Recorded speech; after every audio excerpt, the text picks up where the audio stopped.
तर रात्रीच आलो आम्ही मुंबईवरून आणि घरी इतकं खराब झालं होतं तर मी काढले भांडी घासायला. जरा म्हटलं किचन आवरावं कारण किराणा पण आणून ठेवला होता तर तो भरायचा होता आणि मला असंच किराणा भरायला आवडत नाही. मी दर महिन्याला जेव्हा पण किराणा भरते त्यावेळेस सगळे डबे साफ करते आणि मगच किराणा भरते.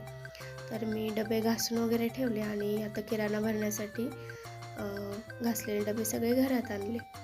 तर ह्या बरण्या आहेत त्या मी मागे घासल्या होत्या, आता फक्त ओल्या फडक्याने पुसून घेतल्या आणि ही मांडणी माझी अशी गंज लागल्यासारखी झाली जरा, तरी मी कागद टाकते आणि सगळं आवरल्याच्या नंतर मग मिस्टर आले ऑफिसवरून आणि आम्ही गेलो मग गावात. आणि गावामध्ये आम्हाला नवीन एक स्टॉल लागलं होतं आईस्क्रीमचं.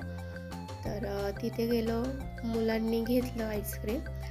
सुनीलच्या प्रोजेक्टचे काही सामान आणायचं होतं तर ते मी घेत होते, तोपर्यंत मिस्टर आले पण. आणि मग त्या मुलीला मी विचारलं सेल्फी घेऊ का, तर ती बोलली हो चालेल घ्या. आणि ह्या दोघांना पण बघायचं होतं की कशी आईस्क्रीम बनवतात, तर ते बघत होते. आणि आम्ही गेल्याच्यानंतर एवढी गर्दी झाली तर त्या तिघं जण होते, तिघांना काहीही सुचत नव्हतं.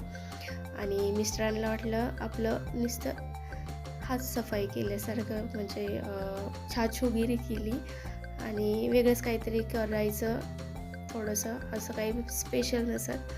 पण घरी आल्याच्यानंतर आम्ही खाल्लं, खूप छान होतं ते.